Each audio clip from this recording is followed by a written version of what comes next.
ہم تو کہتے ہیں باپ تو دور کی بات، بڑے بھائی سے بھی پٹنا چاہیے چھوٹے بھائی کو کبھی کبھار.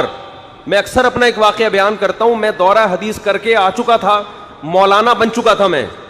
کسی بات پہ ہمارے بڑے بھائی نے ہمیں کوٹ دیا پکڑ کے. صحیح ہے نا؟ اور اب وہ واقعہ بڑا لمبا ہے جو کس بات پہ کوٹا. مجھے بڑا غصہ آیا کہ یار بڑے بھائی نے کیا کیا ہے. تھپڑ مارے ہمیں، 2 تھپڑ مارے تھے انہوں نے. کوٹنے کا مطلب میرا یہ نہیں ہوتا ہے وہ بے تحاشا وہ کوٹنے، بھائی 2 تھپڑ بھی کوٹنا پٹنا ہی کہلاتا ہے. 2-3 تھپڑ لگا دیے. مجھے بڑا غصہ آیا کہ یار میں ہم مولوی بن گئے یار، اتنے بڑے ہو گئے اور بڑے بھائی نے ایسے بلا وجہ ہاتھ اٹھایا. میں اپنا کیس مدرسے میں لے کر گیا، علماء کے سامنے رکھا. 1-2 حضرات نے کہا اچھا ٹھیک ہے آپ کے بھائی کو بلاتے ہیں، ہم ذرا انکوائری کرتے ہیں، یہ غلط ہے، اگر غلطی کی ہے تو وہ سوری کرے، چھوٹے بھائی صحیح ہے جو بھی ہے. جو میرے شیخ و مرشد ہیں نا، جو میرے پیر ہیں جن سے میں بیعت ہوں، ان کے سامنے جب یہ کیس گیا تو انہوں نے مجھے بلایا. کیا کہانی ہے؟ میں نے کہا جی انہوں نے ایسے 2 تھپڑ مارے. انہوں نے یہ نہیں پوچھا کس بات پہ مارے. انہوں نے کہا روزانہ مارتے ہیں یا کبھی کبھار. میں نے کہا روزانہ کا تو معمول حضرت کا، ڈیلی کا تو ایسا معمول نہیں ہے. بہت دنوں کے بعد پٹے، بچپن میں تو پٹتے تھے لیکن اب بہت ٹائم کے بعد. تو مجھے کہنے لگے کہ بڑا بھائی اگر سال میں 1 دفعہ بغیر کسی وجہ کے چھوٹے کو کوٹ دے تو بڑا ہونے کا اتنا تو حق بہرحال بنتا ہے. یہ شو کرنے کے لیے کہ بڑا کون ہے، میں پہلے پیدا ہوا ہوں، تو بعد میں آئے. ہاں سال میں 1 دفعہ سے زیادہ ہو تو پھر انکوائری ہونی چاہیے، بھائی کیا بگاڑا اس نے. سال میں 1 دفعہ یہ بتانے کے لیے کہ بڑا کون ہے، بولو بھائی بڑا میں ہوں، تو بعد میں پیدا ہوا ہے، میں تجھ سے پہلے پیدا ہوا ہوں. تو یہ شو کرنے کے لیے اگر سال میں 1 دفعہ کوٹ دے تو بڑا ہونے کا اتنا تو رائٹ، یعنی اتنا تو اس کو حق دینا چاہیے نا. دیکھو دوست بھی جب دوست کو مارتا ہے تو آپ پوچھتے ہیں کیوں مارا، وہ اگر ریزن بیان نہ کرے تو اس سے سزا لی جائے گی. تو دوست میں اور بڑے بھائی اور باپ میں فرق، بولو نا یار کیا ہو گیا.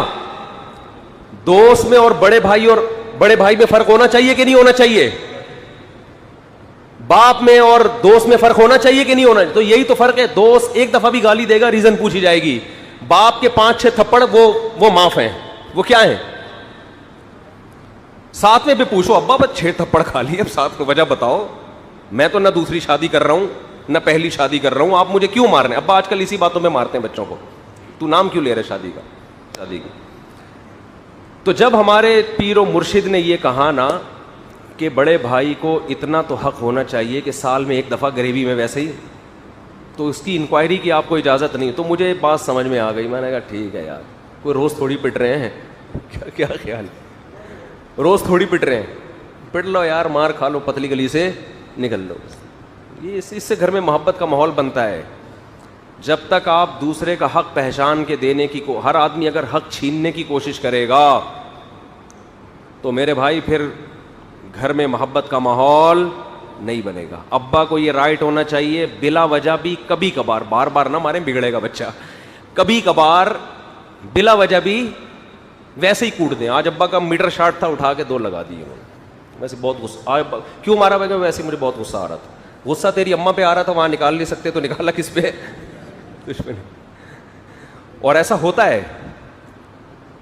لوگ بتاتے ہیں کہ ابا کو جب ہماری اماں پہ غصہ آتا ہے تو ہمیں کوٹتے ہیں پکڑ کے، مجھے شکایت کر رہے ہوتے ہیں. تو میں کہتا ہوں چلو یار تمہاری ماں پٹنے سے بچ گئی، اس سے بڑی خوشی کی بات کیا ہو سکتی ہے؟ اس پہ خوش ہو کہ میری اماں الحمدللہ محفوظ ہیں. تمہیں تو جا کے ابا کو کہنا چاہیے ابا جب بھی اماں کو کوٹنے کا دل چاہے مجھے کوٹ دو پکڑ کے، ٹھیک ہے نا. باپ کی مار تو یار یہی تو چیزیں آخرت میں کام آئیں گی. برداشت کرو، برداشت. ہاں ابا کو اسلام نے یہی کہا ہے کہ بچوں کو کوٹو پیٹو نہیں، محبت دو. بڑے بھائی کو یہی کہا ہے کہ چھوٹے کو عزت دو. لیکن ہمارا جو لبرل طبقہ ہے یہ سارے خاندانی نظام کو کیا کر رہا ہے؟ برباد کر رہا ہے. بڑے چھوٹے، ہم تو علماء حکیم الامہ کی مجلسوں میں دیکھو، بڑے عالم تھے، بزرگ تھے، وہ تو عام آدمیوں کو بعض دفعہ ڈنڈے سے مار دیا کرتے تھے. ڈنڈا مارتے تھے اس کو جب زیادہ تنگ کرتا تھا، تو لوگ کوئی بد زبانی نہیں کرتے تھے، کہہ رہے ہیں بڑے بزرگ ہیں یار انہوں نے تھپڑ لگا دیا. وہ مار کھاتے تھے، کہہ رہے ہیں یار بڑے بزرگ کی تھپڑ ہے، یہ تو ثواب ہے اس میں. ایک آدمی آیا حضرت مولانا اشرف علی تھانوی رحمۃ اللہ علیہ کے پاس اور کہنے لگا مجھے ایک دودھ والی سے عشق ہو گیا ہے. دودھ والی کو کیا کہتے ہیں؟ گھوسن. گاؤں میں پہلے ہوتی تھی نا, دودھ کا بزنس ہوتا تھا. تو کہہ رہا میں علاج چاہتا ہوں, میرے دل سے اس کا عشق نکل جائے. تو حضرت نے اس کو علاج, بزرگ تھے, پیر تھے, بزرگوں کا کام پہلے یہ ہوتا تھا کہ لوگوں کے دل سے ناجائز ناپاک عشق نکالیں. تو حضرت نے اس کو علاج بتایا کہ دیکھ تو وہاں جایا بھی نہ کر, اس کا تصور جان بوجھ کر دماغ میں مت لے کر آ, نہ اس سے بات چیت کر, فی الحال اس یہ پرہیز ہے. اس نے کہا یہ تو نہیں ہو سکتا, مجھے تو دودھ کی ضرورت بالکل بھی نہیں ہوتی, صرف اسے دیکھنے کے لیے دودھ خریدنے جاتا ہوں وہاں پہ, یہ نہیں ہو سکتا. علماء کا احترام تھا اس زمانے میں, بڑے بزرگ تھے, انہوں نے تھپڑ لگا دیا کھینچ کے, زور سے ایک تھپڑ مارا کہ جب تو نے ہماری ہدایات پر عمل کرنا ہی نہیں ہے تو ہم سے علاج کے لیے ہمارے پاس آیا کیوں ہے؟ جیسے ایسا ہی ہے جیسے ڈاکٹر کے پاس جاؤ, مجھے بخار ہے, میں کیا کھاؤں؟ ڈاکٹر کہ یہ کھاؤ گا, یہ تو میں نہیں کھاؤں گا. تو ڈاکٹر تھپڑ لگائے گا کہ نہیں؟ تو میرا ٹائم ویسٹ کر رہے تھے.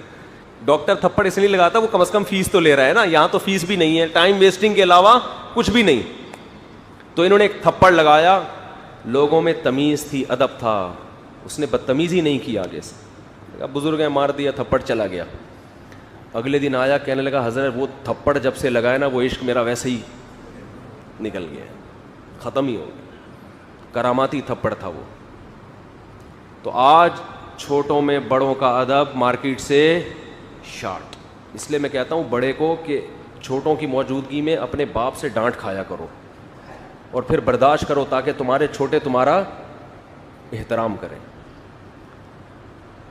جب بچہ دیکھے گا اپنے باپ کو کہ یہ دادا کا احترام کر رہا ہے, میرے دادا کا, اس کی ڈانٹ مار کو برداشت کر رہا ہے, تو بچہ بھی آپ کو پھر برداشت کرے گا. لیکن وہی بات ہے, دادا بننے سے پہلے ہی فوت ہو جاتے ہیں.